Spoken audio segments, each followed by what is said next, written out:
Kisah cinta Frans Tumbuan dengan Rima Melati sampai akhir hayat menjadi perbincangan publik. Seperti diketahui, Rima Melati baru meninggal dunia pada Kamis, tanggal 23 Juni tahun 2022. Rima Melati meninggal karena sakit yang sudah lama dideritanya. Aditya lantas meminta maaf dan berlapang dada demi jalan terbaik bagi Rima Melati. Tak lama setelah keikhlasan Aditya melepas ibunya, kondisi Rima Melati terus menurun. Dokter dan perawat langsung lari, terus bilang ke saya ibu gagal jantung. Akhirnya dilakukan pertolongan pertama, terangnya. Ia pun yakin Rima Melati akan meninggal dunia. Saya harus tegar karena memang itu yang ibu saya mau. Kita semua harus mengikhlaskannya. Saya dan istri percaya, kehidupan yang di sana jauh lebih baik daripada di sini. Tuhan lebih sayang ibu daripada ketika masih di sini, pungkas Aditya. Sementara itu, Rima Melati rencananya akan dikuburkan Minggu, tanggal 26 Juni tahun 2022, di TPU Tanah Kusir, Jakarta Selatan. Ia akan dimakamkan satu liang lahat bersama sang ibu.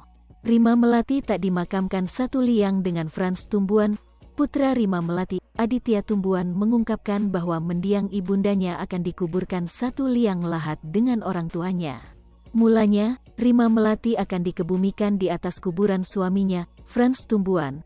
Tetapi, karena sudah menumpuk akhirnya tidak jadi. Maka, Rima Melati akan dikuburkan satu liang lahat dengan mendiang ibundanya. Jadi memang rencananya tadinya ditaruh di atas almarhum Bapak Frans, tapi karena sudah menumpuk tiga jadi di bawah sudah ada ibu bapaknya almarhum, kata Aditya di RSPAD Gatot Subroto, Jakarta Pusat, Kamis, tanggal 23 Juni tahun 2022, malam. Tidak bisa yang keempat gitu.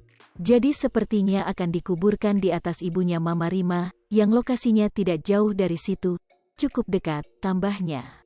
Lebih lanjut, Aditya belum bisa memastikan kapan dan di mana mendiang Rima Melati akan dimakamkan. Kisah cinta Frans Tumbuan dengan Rima Melati sampai akhir hayat menjadi perbincangan publik. Seperti diketahui, Rima Melati baru meninggal dunia pada Kamis, tanggal 23 Juni tahun 2022. Rima Melati meninggal karena sakit yang sudah lama dideritanya. Aditya lantas meminta maaf dan berlapang dada demi jalan terbaik bagi Rima Melati. Tak lama setelah keikhlasan Aditya melepas ibunya, kondisi Rima Melati terus menurun. Dokter dan perawat langsung lari, terus bilang ke saya ibu gagal jantung. Hai pemirsa Sri Popo TV, jangan lupa komen, like, dan subscribe, serta tonton terus berita-berita terupdate lainnya